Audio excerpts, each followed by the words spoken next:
I'm not really into politics, but the decision to ban Uber today has shocked me more than pretty much any piece of news I've heard all year.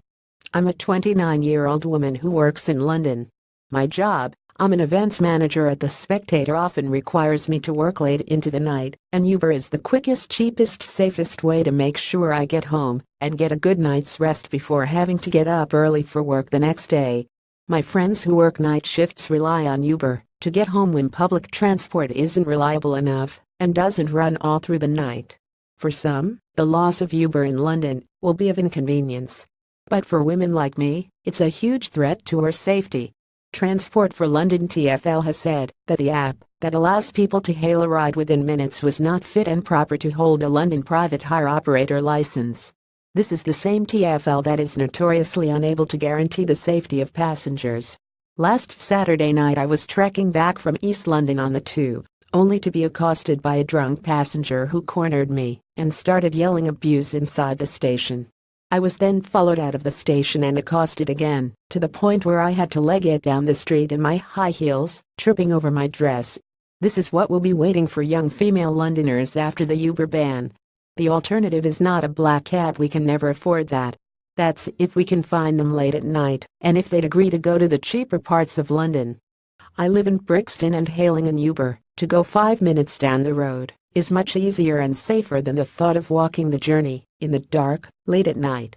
You'd anyway be hard-pressed to find a black cab on the Brixton Road at 11 p.m. So you're left with the option of a potentially unlicensed minicab, which would probably have to be pre-booked. Or waiting in a queue, freezing your bare legs off.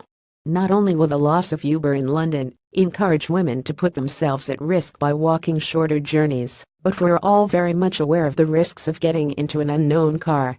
Before Uber, you had random Ford Mondios in Soho shouting minicab. You'd see women drunkenly negotiating over price and getting in. A shocking risk, but it was, pre-Uber, part of city life.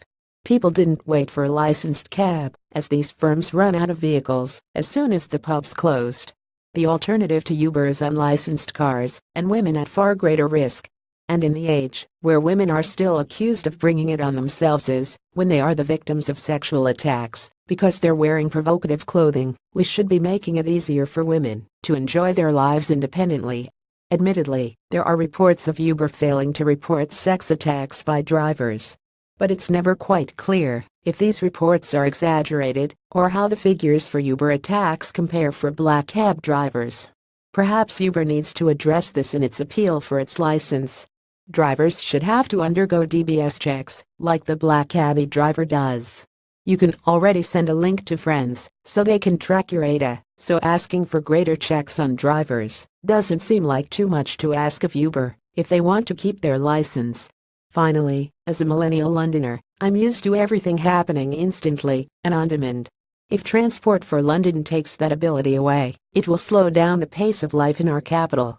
It is decreasing the city's productivity. We are technologically regressing. We will have seen the invention of something amazing, for me, life-changing. 3 million of us used it. Now, it's vanishing.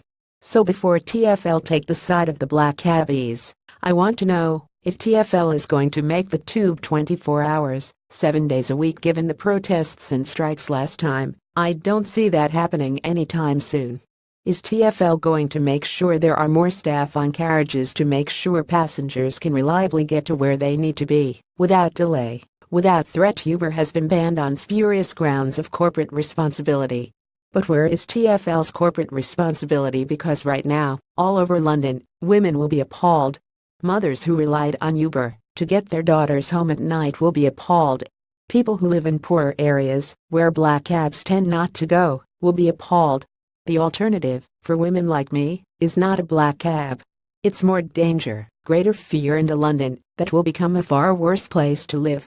This decision is anti-women, anti-safety, anti-young people, and anti-London.